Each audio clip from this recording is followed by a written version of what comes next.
Right, so the next assignment that we have here is 3.2 IPv6 LAN and WAN. So this one was a little confusing at first, just getting started. When I was picking the materials, when it came to like the switch and the PC, I realized if you're typing it in down here at the bottom, like we needed the 2960 switch. You have to use the first one, and then same goes for if you're typing it in for PC. You got to use the first one. First time around, for some reason, I picked the second one, and the second one doesn't have the Ethernet. The fast Ethernet connection on it. So that wasted about 30 minutes of my time, but I figured it out and just started from scratch and redid it. So if you're stuck, that's what you got to pick the first ones. All right. So moving on, the first thing that we did here was connect everything with a straight through copper connection, and then so you connect the PCs with it to the switch using the fast Ethernet ports, and then from the switch to the router, use the gigabit Ethernet ports to go from one to the other. And then the next step that you did on here is using the command line interface on the router. What we did was pretty much enabled, we turned on the port status, and then we gave it an IPv6 address. You don't see it on here.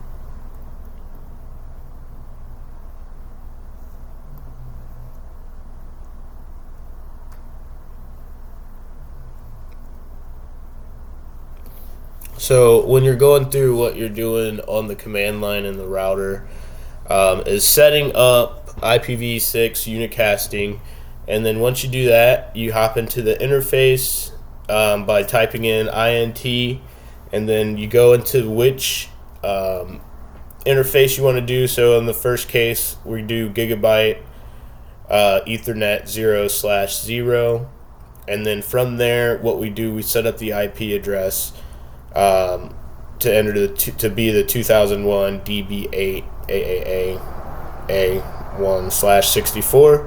And also another note, you do have to put in the /64 or else it won't read it correctly. And then the next thing you type in is the no shut, which turns on the port, and then you exit out of that configuration. And you do all that in the command line. So the next step after you do that is just repeat what you did in that command line. In the router, you just repeat that for the gigabit Ethernet 0/1. And then afterwards, you want to just double check that the computers are set to auto config. And the way you do that, you go here, and then you can see in gateway right here, it's set to automatic. And I did that with all of them. Gateway automatic, and so on. Cool. And say we might as well just go ahead and do it. Perfect. So all of them set like that is the next thing we check for, and then now we are able to ping a PC from one segment from a network to another segment. If you set up everything correctly, it will be the one that starts with 2001. All right. So going through that was it was just a little challenging at first, just because I kind of put in the wrong hardware that we needed to put in. But the devices that we used in the lab were the four PCs, the two switches, and the one router. And then what an IPv6 link local address is. It's just meant for communication on the same network segments. They can't be routed across different networks, and the addresses are automatically assigned by the device's MAC address.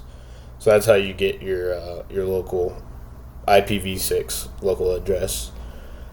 And the difference between the IPv4 and the IPv6, the IPv4 uses 32-bit and the IPv6 uses 128. So it has a lot more unique addresses that it can be used for devices. Also, the IPv4, it uses DHCP or like manual to obtain an address, and IPv6 can do it on its own using the devices.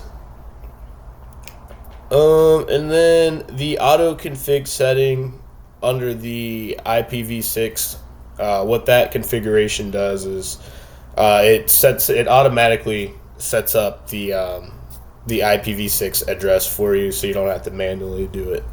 And then that's how you can communicate on the networks as well.